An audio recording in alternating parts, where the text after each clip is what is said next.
Okay, welcome everyone. This is the room Neptune, and this talk is titled Freeing Networks Where We Need Freedom Most, and will be presented by Turkish free software activists Alper Atmaca and Özcan Oğuz. Alper is a hacker, a lawyer, an online privacy activist, an encryption enthusiast, and a member of Hackerspace Istanbul. Özcan is the president of Turkish Free Software Association and the founder of Hackerspace Istanbul, and is a publisher, a journalist, and a free software camp instructor teaching gnu+linux system administration. In this presentation, Alper and Özcan will discuss how corporations and governments are attempting to restrict the flow of information over the internet, and how Turkish and German activists are trying to build free computer networks in order to bring power back to the people. And we'll be having a Q&A session at the end of in the last 5 minutes, so be sure to post your questions in the IRC chat, and I'll make sure that I ask them to our guest speakers. And it's over to you now, Alper. Okay, thank you very much for this, and we are really glad to come back again the next year after the terrible happenings happening last year. And Özcan and I are going to just present this, and my name is Alp, so if anybody wants to know who Alper and who is Özcan, and Alper is the one who present on the FSF site. So okay, our presentation is actually quite simple. We are trying to build a mesh network who is governed by people who are actually using them. And we are trying to do that in a really somewhat hostile environment. So perhaps we should start. Let's begin. Is there anyone who don't know where is the Turkey? We have an introduction from our last year's side, actually. We just copied. Turkey is a transcontinental country between Asia and Europe. You can see its location on this map from Wikipedia. And we have some neighbors as the European Union, the Greece and Bulgaria, but the Syria, Iraq, Iran, and Azerbaijan, Armenia, Georgia, so we are a bridge between cultures, as you see. The largest city of Turkey is Istanbul. It's one of the biggest cities in the world, the 15th, I guess. I'm not sure about that, but it's not the capital. The capital is Ankara. Actually, we thought that giving just some brief introduction in this slide, but there is some news in Turkey today. So we have to talk about this in a few sentences. Today is a dark day for Turkey, actually, because we have so many bad news today. Turkey has left the Istanbul Convention, the European Council Convention against what? I don't know the English version. The violence to women. Turkey left this convention today, and also Twitter. There is a Twitter issue. The Turkish government forced the social media providers, who has more than 100,000 users, to set an office and a person in Turkey for legal contacts. And so many social media providers till today has accepted it, except Twitter. And at the first, Twitter said they will not do this enforcement by Turkey, but today they said they accepted it. So it's a dark day for Turkey, especially for Turkish internet probably. So this presentation has so much meaning for now. Okay. Yeah, well. Let's continue. Let's talk about who we are. Actually, we didn't plan who's going to talk what, but we are a group of people who are gathered around a common culture, actually.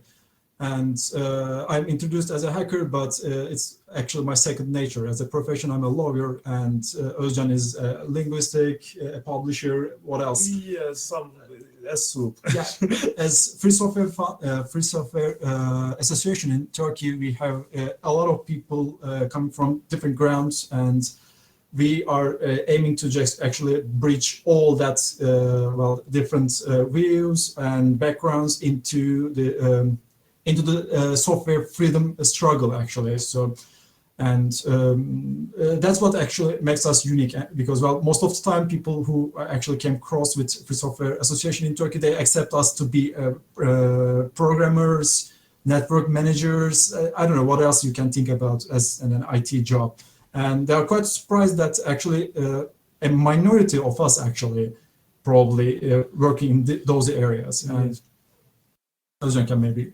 collaborate more. Yeah, of course, but there is some hobbies I can probably say that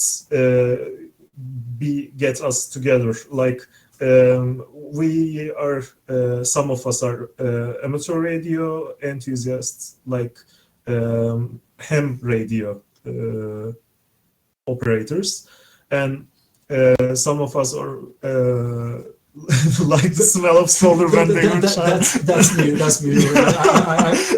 I confess I was the one who was smelling solar. Yeah, like in briefly to people who were interested in this electronics or computing hobby in their childhood, in other words. And some of us just use computers in life, but for their working fields, they need to know and work for free software. Like we have journalists and kinda, and the message problem. That picture is actually from our greetings to FSF 35 event, actually, for the anniversary of Free Software Foundation.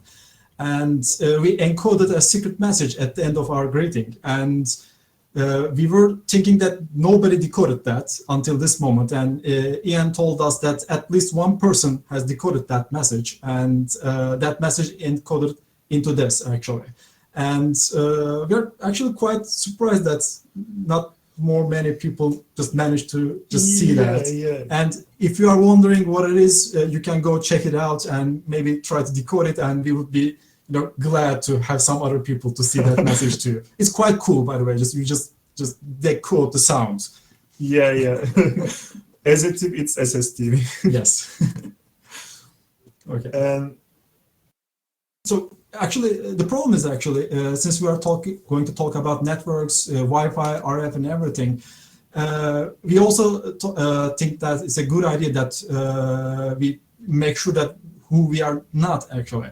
So the project that we are undertaking is actually none of our profession at any cross. Maybe we know a little bit networking, I know a little bit RF, some other people know how to wire things, and well, we just gather these things around. So there might be a lot of things wrong that we are doing, but by the end of the presentation, you will see that our restrictions quite heavily just stopping us from reaching other resources. And so, as we put it, we are not the ones perhaps should be doing this. So, yeah.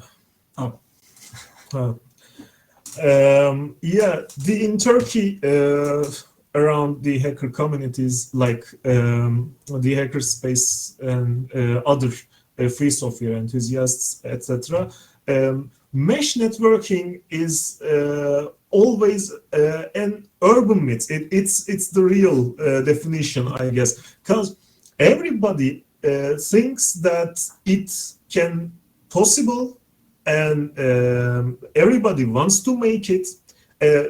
Mesh networking is everybody's dream, but nobody had even take a step for it till now, because everybody says like, okay, we can do it, but maybe later, kind of like that.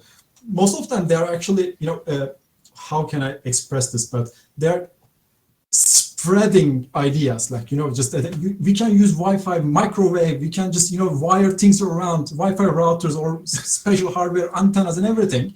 And then ended of the circle, like the circle that we had in the first day of Hackerspace opening. And all right, there's a huge energy over there. Everybody wants that. Everybody has some idea. Okay, let's do that. And you come up with nobody. Actually, yeah, the problem is everybody wants that, but everybody wants somebody else to do this mesh network. And you, in Exhibit A, you see the very first node of Freifunk Istanbul, in the name of Laika, the Soviet space dog. Yeah, but there's a reason for this, because, well, since we are going to put you through our process during the presentation, it's a lot of work. And the problem is that the people who are going to start it actually going to put extraordinary more work into it, because, well, you are going to build a lot of nodes, and they have to see each other, and they have to be perfectly aligned. And perhaps it's just getting easier afterwards. So nobody wants to take the heavy load, perhaps. I don't know. Yeah, and so yeah, well, okay, yes, we are not really knowing our presentation that well. So yeah, at that you can just put it in everything. Just like talk is cheap. It is actually. My conviction is on that topic. Talk is cheap, and everybody likes to talk and see somebody else doing it. And we are the people actually doing it right now. So we bit the bullets and just put the money, and we are doing it. So this is the first note, and we are discussing if the antenna will go up or down, because, well, we couldn't make sure that our seams and this O-rings are solid. So we thought that maybe turning it down and taking the gravity into our advantage would be better. So I won. So yeah. Antennas are done. So, and the evidence of that this node is hackish, we are discussing this problem during the installation. Yeah, right at the site. Just we didn't talk about it before. Yeah. Next. Yeah. Mine? Yeah.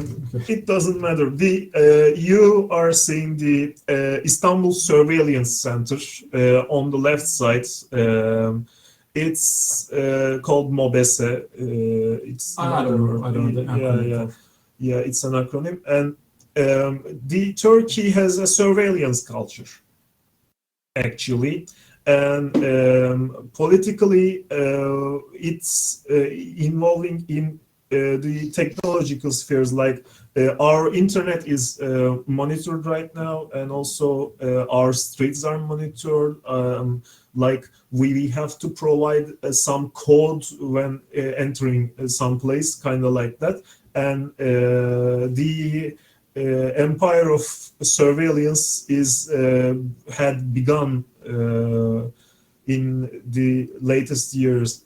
And our network actually is one of the most surveilled and censored network in the world, probably after China, Russia, kind of like that, Iran. But we are feeling it actually, because in Turkey now, like Wikipedia was censored until the last year, probably for 2 years, 3 years straight.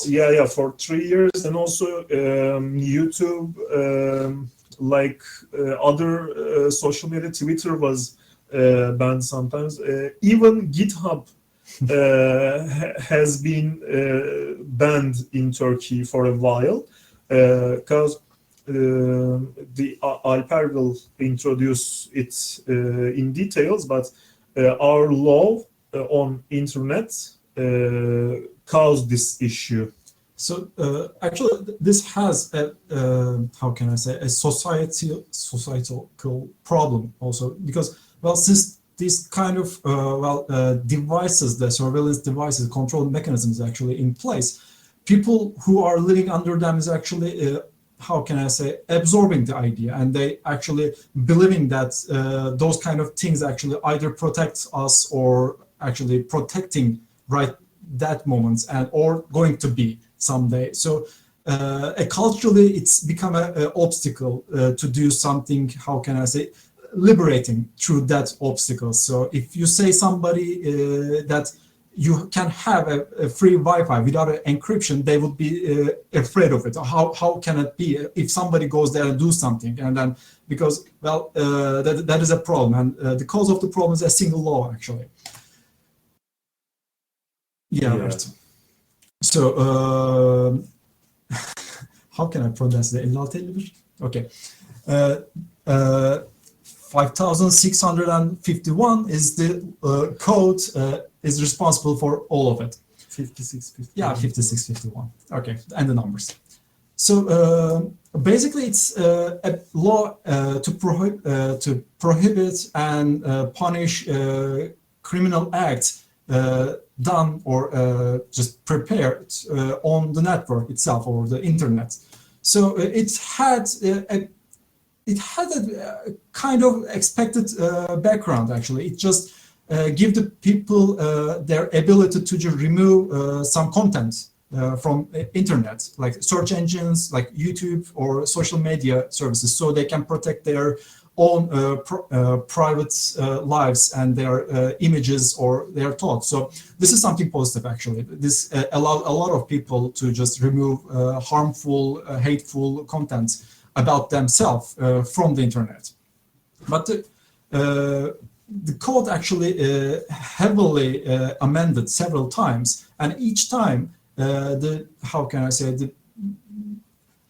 the expectations and the obstacles that law put in front of the people and also companies and everything just grew higher. So right now is actually a lot of websites, tweets is actually banned with this law, and there's little oversight, and the peace judiciary, actually a single judge actually deciding on them, and there's not much anything else for you to just object it. So if a web page or any content is actually banned, it's banned forever. And the worst part, actually, for us, for our project right now, is actually the ISPs, internet service providers, and also people who share their subnetworks, like your Wi-Fi, like in your home, in your workplace, anywhere, has an obligation of log the IPs, MAC addresses, and the IP addresses that those specific devices are getting connected for 2 years. Maximum 1 year minimum, and you have to filter the network through some sort of official list. We don't know what it is, actually. There's a software, you just buy that and install in your network, so it just filters out some search queries, perhaps some I don't know, something that deemed evil, and which makes it's quite a bumpy road, because, well, if you don't want to step on a mine that this law actually puts on your road, it's quite tricky, because, well, how you can manage it, because, well, if you have a router in your home, you are still responsible. That's the hilarious thing about it. So, well, the easiest way is actually everybody's afraid of their internet. Yeah, well. So this is the outcome. So according to our friends in Freedom of Expression Association of Turkey, over thousands of contents actually right now missing from internet of Turkey. So you cannot reach those domain names, URLs, or tweets if you are connecting from Turkey. And actually, we don't know these numbers or these websites from official channel, actually. The association always probing millions of URLs constantly, and if they get a hit, they just add it to their list. So what are those domain names or URLs actually? Well, most of them actually, how can I say, people who lives in the fringes of the society. So they deemed somewhat, if for any reason, how can I express it, like an LGBTQ plus, yeah, well, just you have, if you are not conforming with the main ideas, main thoughts, and well, how can I say, official thoughts, you might end up in that list. So there are a lot of news sites, a lot of associations, a lot of well, blogs, tweets, whatever you name it. So nobody checks it. There's no way that you can just possibly or logically do, and so you end up being banned. What was the number of Sendika just came to? There's a 63, I guess. Yeah, there's a news outlet called Sendika. It's their URL or domain name banned like 62 times, and every time they ban, they're just getting a new domain name with like a Sendika 1, Sendika 2, and now it's Sendika 62 right now. Yeah, and the domain registration fee is yeah, it's piling up. Yeah, piling up, and yeah. And the BILOG era, we say, in 2016, Turkey has faced a coup d'etat attempt from military, and the government, it failed, by the way, and after its failure, the government announced the coup d'etat attemptees as terrorists and a terrorist organization. And then there is an IP hunt, actually. This is the right definition, probably. And then they discovered that the FETÖ, the organization about this attempt, are using a unique encryption encrypted message application called BILOG. And from that time, after that time, anyone who is using this application BILOG would be a terrorist.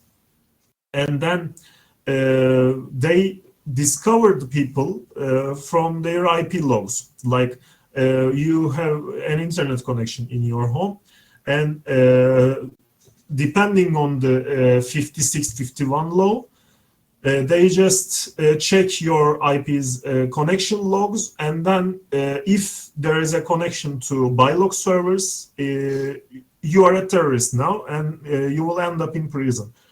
So many people, like thousands of people, got arrested for this, just an IP log that there is a connection to BILOG servers from their assigned IP address.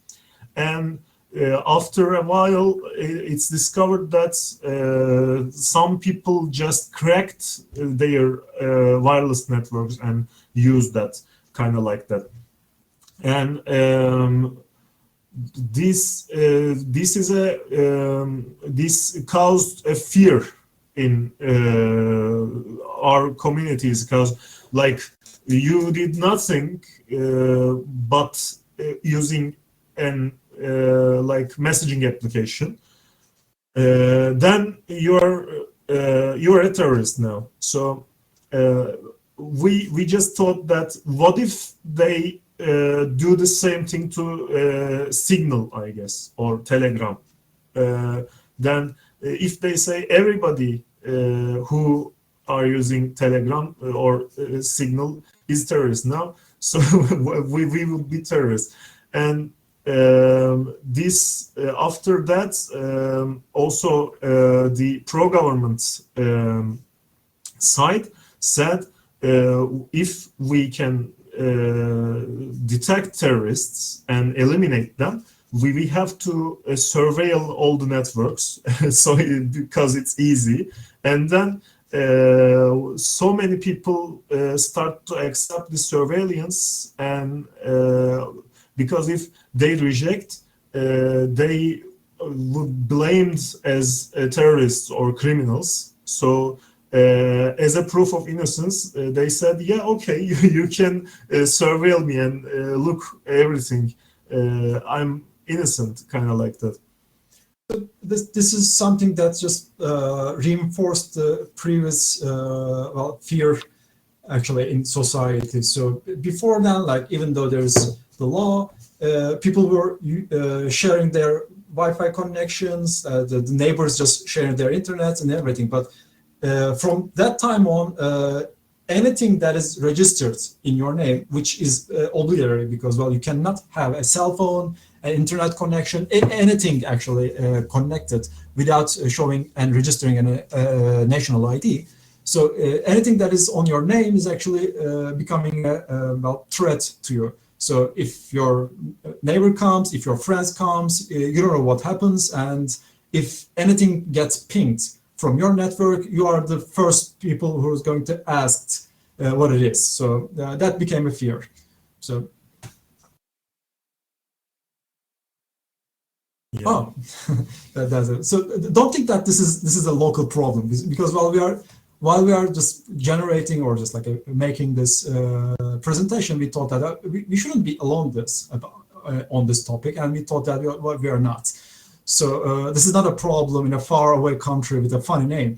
It is a prevalent, quite dominant problem around the globe, because well, the end game of surveillance is actually something desired by everybody around the world who has power and who wants to keep it.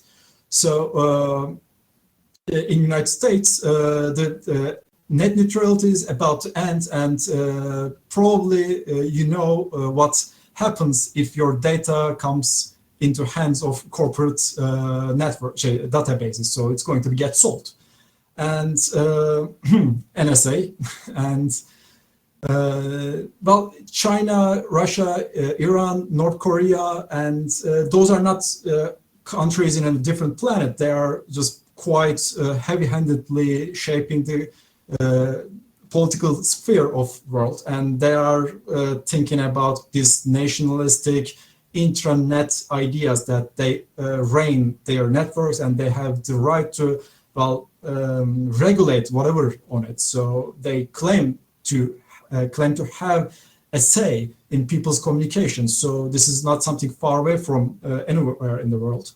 And while we are not talking about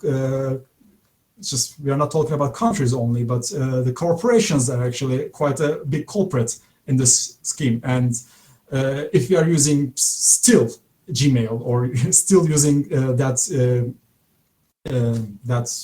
just a green app, quite known, you are still part of this problem, because well, you are getting surveilled, and being surveilled is always against your will to express yourself. So I think that this is a dominant idea and dominant problem, just coming out of different shapes and different colors in the different parts of the world. So.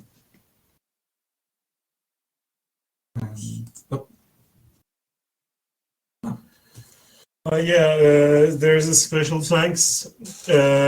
We use the time roughly, so I have to be quick, I guess.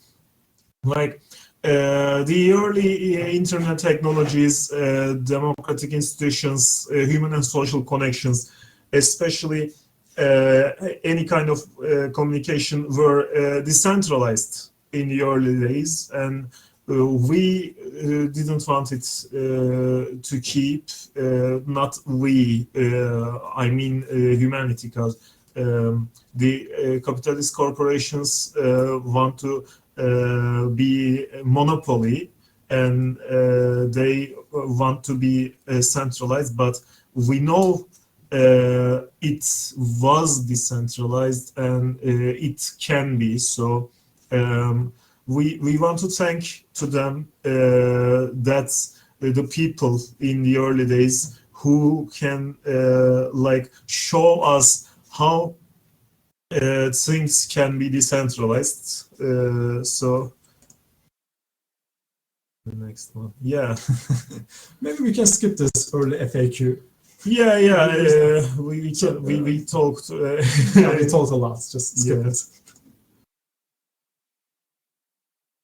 So, why is a dominant problem? Because, well, we talk about a lot of fear, a lot of danger, and everything, and we get to ask a lot why we are trying to do this. And, well, the simple answer is actually why not? Because, well, there is a threshold somewhere in the history that we talking each other became a problem or became something that we need to fear somehow. Because, well, there's nothing natural than just me talking to you right now or just my friend over here, and there's nothing reigning over there except us. We have the authority and autonomy to do that, and this should be also just extending to our networks, our computers, and everything, but it is not. So we are trying to build this network actually to enable people to get that well, the expectancy of freedom again, because, well, if you are getting control of your infrastructure, nobody's going to have a say in that infrastructure, and so people can join easily and just get around talking with people. So that is what we are trying to do, just getting the information from the power back to the people, and we are against the weaponization of information flow all around. So that is the why. Ah, right, okay. That's my part, right? Yeah.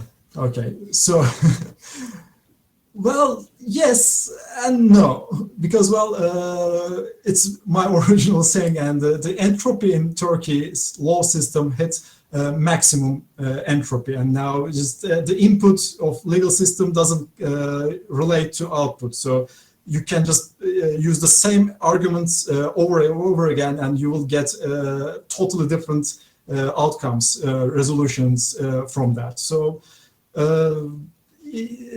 reading the law helps, but it doesn't guarantee that you will end up with a solution. And so we are actually probing it. So no, actually, if you're talking about strictly legal.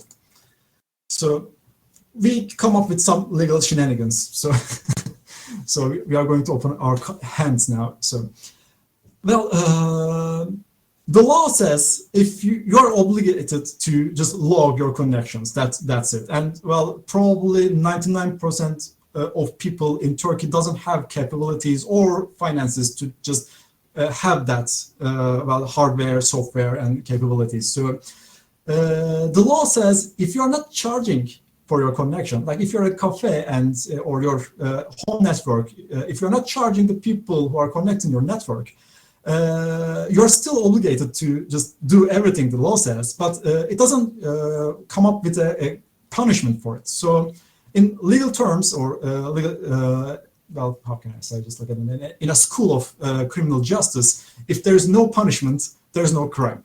So normally we don't charge anybody because, well, this is a free network, as in freedom and also as in beer. So the second thing is actually the law is about the internet. So if we keep our network offline officially or practically, it is not related to that law. So you cannot simply say that, oh, this is internet because you are connecting to it and there is a web page over there. This is not logical. So internet is something that is interconnected. So if you don't connect it to internet, well, law free. And okay, well, just, okay, the network can be local, but also the services. So we can just host anything on that network. So we can just create a whole services around that local network, and it won't be social media as they know it, and it won't be, I know, chatting application or communication application as they know it, because, well, there's no internet. So, well, what then? And, well, the final question is, what is the internet anyway? Because, well, the law and every description in the codification says that the internet is something that networking and everything, but it is not related to intranets, and it is not related to something that is not interconnected to other places. So if we are not using ISPs or their network, actually we are not on internet. Even if we do use them, if we just VPN through one point to the other, we are still not using internet. But problem? Okay, so still my part. So the problem is actually quite solid. We know it for 10 years now, 10 or 15 years right now since the codification came. This law is a short-term aims, and they're short-sighted. So it has a lot of loopholes inside. And the unfortunate part is we don't know if we are just we have a loophole with our system actually. So we are creating the loop first to see if there's a hole in it. And we will see it probably in the recent future that if there's a hole inside or not. And that's the thing that we are trying. And the high court decisions are on our side. And every legal aspect says that we are doing nothing wrong, but we will see, because as you know, once you roll the dice, you don't know what's coming. So yeah. And the project is named Freifunk Istanbul. Freifunk means free radio in German, the literal translation. Our main goal is building a mesh network, as we said, in Kadıköy town. It's in Anatolian side of Istanbul. But we decided to have super nodes, not like the examples in Germany, because in Germany people have like 10,000 nodes in a town or in a place, and then we don't have that resource as in human and as in financial. So we decided to set some super nodes on some roofs, and then connect them between. And this layer will connect like huge areas in kilometers, and then we set up a lower layer that will serve to the streets like access points. And this requires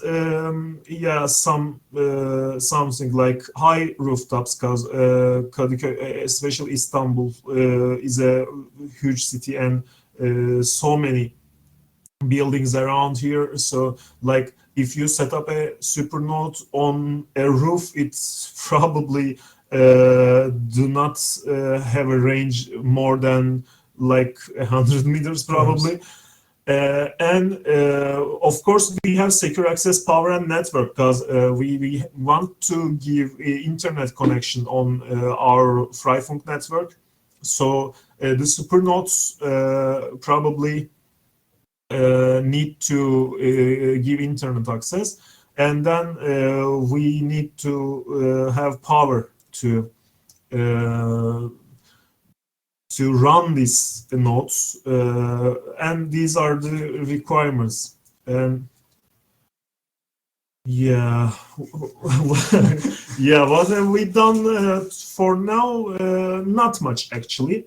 We have a couple of friends. One of them is Alper, and who has roof access from their homes, and we just go there and hello, can we go to roof, kind of like that, and then we get some devices like TP-Link routers that are capable with Libre firmware like LibreCMC on or OpenVRT to run the Freifunk firmware that we have forked from Freifunk UMS firmware, and we packed them, and yeah, there are lots of manual labor we spend on that. You will see the pictures on the next slides, I guess. And we just saw that it's working right now for now. And our aim is we want to build this network on this area. This is Kadıköy, and our node is around here, one of them, and one of them is here right now. We want to cover this area. Oh, this is our goal right now. And we want to serve some services and the internet connection on this network to people from a mesh network, and we want to text to our friends without using an internet on Briar probably, and we want to have LAN parties like Open Arena. we want to play Open Arena on that. And this is our aim in the short term. Yeah, we have some precautions. The German fellows, the Freifunk all Freifunks actually in Germany, are using VPN for outgoing internet connections as a legal barrier. So every internet traffic on the Freifunk network is routed to a VPN abroad. So the government cannot, theoretically, cannot track the traffic. But yeah, it's a problem for us in Turkey, because if we set up a VPN for the Freifunk network, our Freifunk network, it will be exposed, the VPN servers. So if anyone connects to these, probably they will know that there is a node of Freifunk. So we want to route it on Tor. Yeah, well, our next goal is to route it on Tor. Yeah. Pass it. Yeah, I'm passing. We are running out of time. So actually, one of the things that we like to do is actually to run these nodes on solar power. So in Istanbul is a quite earthquake prone city, and we like to have this network working in order like 72 hours if something happens to the power and the line. So it's one of our just like next goals. So yeah. So we have some obstacles actually. One of the problems actually, the area that we set is actually the demographics are quite young. So that means that low property ownership, and that means a lot of people to ask permission to install anything on the building. And well, they started to live with that internet era, the restricted internet era. So they expect it to be normal. So if something against it will happen, they just question it. So there will be a friction between people at that stage. And Istanbul is huge, and we don't expect to get any municipal help to just install anything. And if you try to cover whole Istanbul, probably will need like millions of routers, which I don't think that anything on earth can just cover that. So, and the Wi-Fi interference is quite high, because since Istanbul is densely packed and everybody using like off-brand, out of the band, high-powered Wi-Fi routers sometimes, and you get a lot of interference. You can see the packets getting dropped, even though the station and the router is closed. So we try to get over it, but I don't think any Libre firmware capable device with 5 gigahertz. So, and we definitely don't know how to cross the Bosphorus, actually. We don't have any wireless technology to do that. And I'm pretty sure that we cannot lay a fiber optic cable in a gorilla style under the Bosphorus. So at that point, we are going to think something else. So, yeah. So the cost is actually a quite huge problem, because, well, the spiraling down economy of Turkey didn't help much. And even a cable, as simple as cable, became a problem. So we were thinking about buying a cable to make a really long installation, and we realized that Cat 6A cables are quite expensive, and they're quite required to run power over Ethernet on them. So it's a problem. And even though second-hand devices are getting expensive, normally they would be given away. Like 10 years ago, everybody would throw them on the trash or just give it away. Now they're on sale, and it's just driving the market price for even 10-year-old devices quite high. So we are actually lacking on that front. Yeah. And even if you have the finances, and the worst part is actually you cannot actually find the routers, because well, Turkey is still living in the ADSL, DSL age, and there are a lot of modem / router devices that nobody has support on, and routers are quite rare, especially the ones that are supporting our firmware, which doesn't require any proprietary drivers. So we are scrolling every day through second-hand websites to find one of these, either one of these puppies or the one that's over here. So it's a challenge. Even if you have the money, you just cannot go into a store and buy capable routers for this purpose. So yeah. And then this is the idea. Where is OP? OP was on the first slide. Really? Yeah. Ah, shit. I was trying to. Okay, forget. Yeah. it. By the way, this is OP in the memory of opportunity. The sad little robot that we lost in Mars like a year ago, and we are still sad about it. And we like to name one of them. And my note actually is OP and just living happily after. And if you ever come to Istanbul, just check him out. He's lonely right now. So nobody gets connected to him right now. Okay. So and now for the questions. Yeah, I think probably so. If we have time. If we have any time and questions, we're up to. Hello? Okay, yes, we surely have some questions. Okay. Yeah. Okay, am I echoing? Not really. Okay, I guess. Okay, the first question is about the blocking software from GNU2. They asked, like, are there any more specific details about the blocking software that's being used by the government, just like the Red Star OS in the North Korea and its infrastructure that the government uses for surveillance? Deniz Çarıklı, I guess, GNU2. Hello, Deniz. No, the software is required to be installed in the places that gives public internet access, like cafes or internet cafes, or kind of like that. There is some software developers for doing it. It's not like the North Koreas or the Venezuelas, I guess. And I think, I'm not sure, but the BTK, the Communications Administration of Turkey, is have a list and then send this list to the blocking software developers, the providers, and then they update the list. It's more liberal. It's not like the It's not that heavy-handed. Yeah. Okay, the next question we have is from Peru. They ask, are there any political efforts to roll back the state of surveillance, example from the HDP and other opposition parties?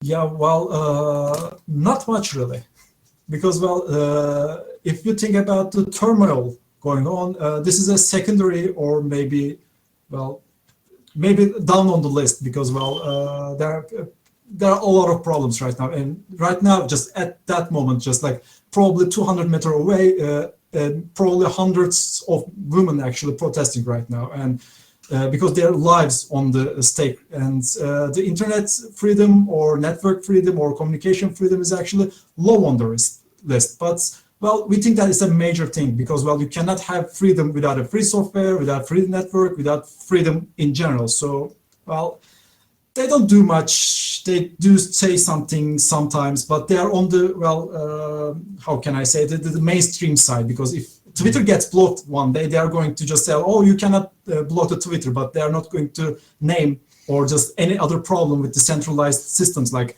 Twitter, YouTube, or WhatsApp. And they're not going to say it because, well, they have that mainstream idea of censorship. So no. Okay, then I just posted a suggestion from GNU about automating the image deployment there in the public chat with you. You might want to see it. Okay. And the next question we have from Mikalai 8. Do you have IP and some meshing DNS inside the local net on top of the mesh? Can you say it again, please? Yeah, well, let me check. Do you have IP and some DNS, like any DNS service running inside of the mesh? Not now, actually, but we are planning to do that. The Freifunk is addressing IP version 6 addresses to the clients, and there is no DNS system on that right now. But we are investigating on how we can do it, because in this mesh network it can be complicated sometimes to update the DNS, the host lists. And now we are investigating on it. We are not doing some effort on that until now. Okay, the next question is from Ramperu again.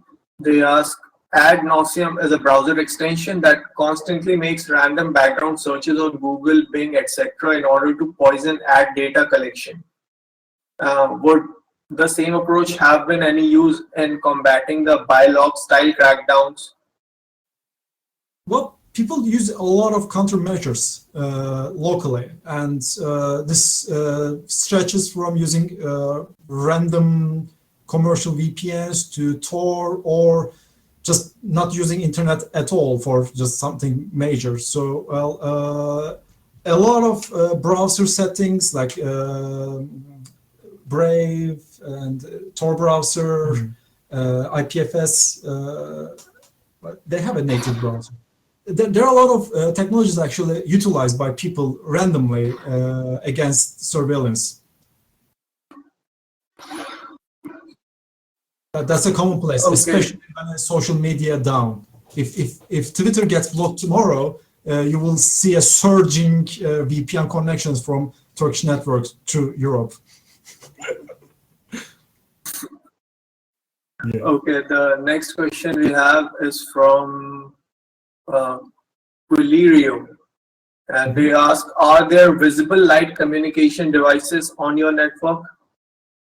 I wish, really. Just I'm really into this, unique, exotic networking equipment with like a lasers, microwaves, anything that emits any kind of EF radiation. I'm into it.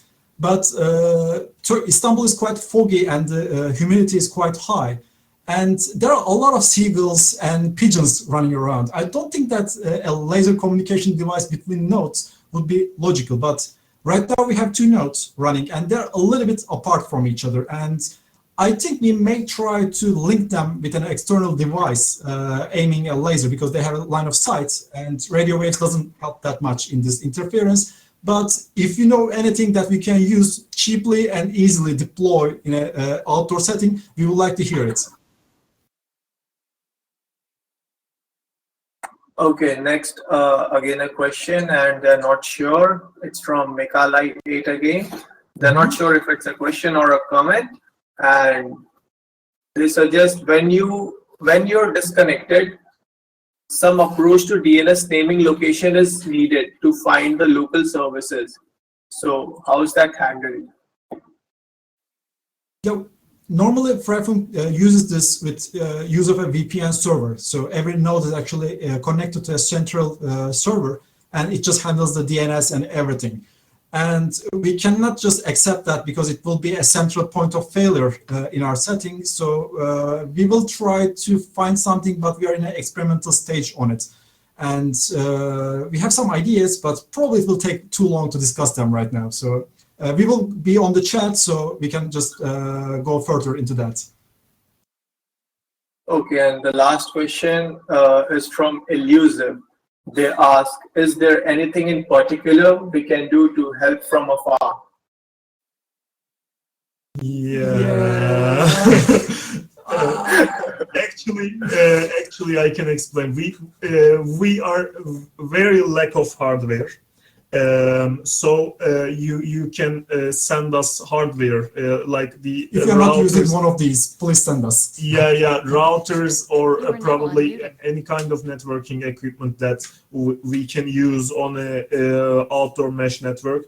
And also you can donate to Özgür Yazılım Derneği, our association in Turkey. We are doing this under this association as a project.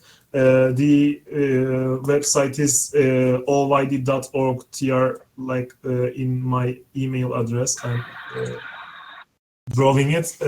You can donate the money, and the network equipment is better. Yeah, it's better. If you know anybody in Istanbul and have access to rooftop, please just let them know that we are doing this, because we can't find anything except a rooftop, really. Just like, if you know anyway, we will be just like, glad forever. Just, Yeah. Hello. Oh, sorry. Okay, we are done. If there is questions more, you may send email to us. We are please encrypt them, and we will be in the IRC chat now. Yeah. And also, we are thank you very much for listening. Really, it was a great time to be there.